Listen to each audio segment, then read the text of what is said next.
Então, quando a gente fala que a predestinação, ela tem como fundamento o decreto de Deus, a gente fala decreto porque é o correto. Decretos é só uma maneira, no podcast anterior a gente falou sobre isso, é apenas uma maneira didática da gente de falar. Mas o decreto de Deus é um ato, né? É uma decisão, um planejamento de Deus na eternidade, e a eternidade de Deus não houve tempo, houve momento, e esse decreto de Deus, ele é soberano, assim, o decreto de Deus está relacionado ao seu caráter, ao seu ser. Então, como ele é onipotente, onisciente, sábio, justo e bom, todo o seu decreto tem que ser justo, onipotente, onisciente, sábio e bom. E ele cumprirá conforme a sua vontade soberana. É o que nós encontramos lá em Efésios, capítulo 1, verso 3 a 6, o que o Silas Malafaia explicasse esse texto. Bendito Deus e Pai de nosso Senhor Jesus Cristo, que nos tem abençoado com toda a sorte de bênção espiritual nas regiões celestiais em Cristo.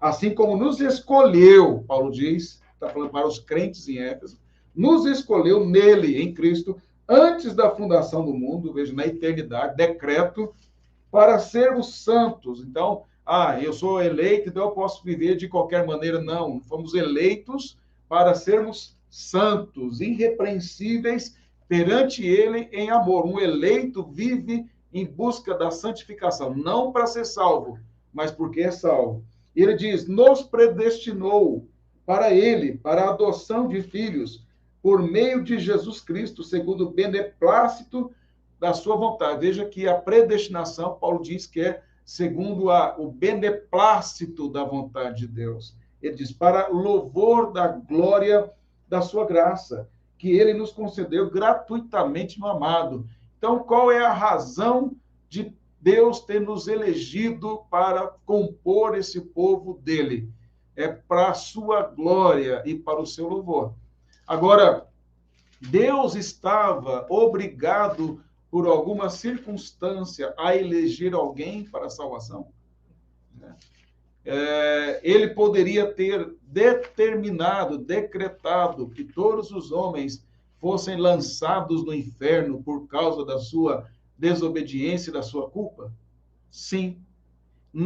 Havia alguma coisa nos eleitos que atraiu o olhar de Deus mais do que aqueles que não foram eleitos? Não. Paulo diz em Romanos 9 que ele, de uma mesma massa perdida, a massa ou seja, todos os homens estavam mortos em delitos e pecados, na mesma condição espiritual, mas ele quis, desta massa podre, perdida, condenada, ele quis fazer vasos de honra para manifestar a sua glória, a sua graça, e outros vasos de desonra. Então, ele não foi a massa que o levou a fazer isso. Do mesmo barro, ele transformou esta massa para ser vasos de honra. E a razão de tudo isso é a glória dele.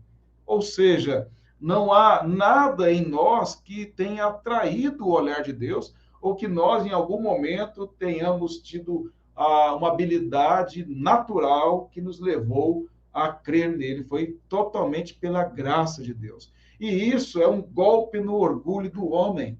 O problema do arminianismo não é os textos bíblicos, porque são infindos os textos bíblicos que falam sobre a eleição.